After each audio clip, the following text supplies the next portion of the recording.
Hey guys, welcome to this quick tutorial where we'll explain how you can sign up for a Sofi Money account with a Sofi debit card. So let's get started.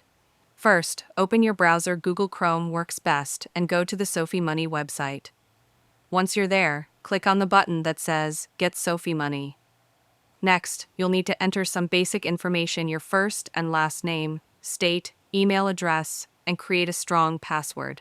After that, check the box to confirm you've read the documents, then click Next.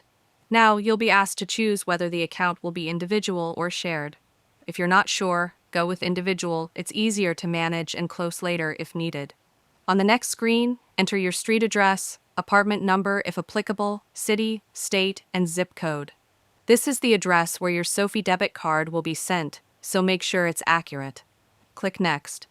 Sofi may suggest a slightly different version of your address. Review it carefully and make sure it's correct. After confirming your address, you'll need to select your immigration status. If you're not a US citizen, choose the appropriate option based on your country. Then enter your Social Security number (SSN). This is required to report your sign-up bonus and interest to the IRS. Next, provide your date of birth, employment status, and the industry you work in. After that, enter your annual income. If you're unsure, use the amount shown on your W-2 form or combine all your incomes if you have multiple jobs. Be honest, don't overstate or understate the number. Now you'll be asked to provide your phone number. Sofi will send a code to your phone to verify it.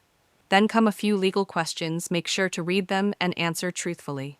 Once done, click on Agree and Submit. After a few seconds, you'll be prompted to add funds to your new account.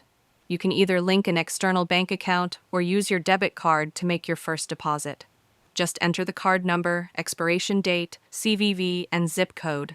Select how much money you want to transfer and click Next. Sofi will inform you that you can use your debit card for this first deposit without any fee, but only this one time. Once the transfer is complete, your account will be active and ready to use. And that's it. If you found this video helpful, consider giving it a like and subscribe.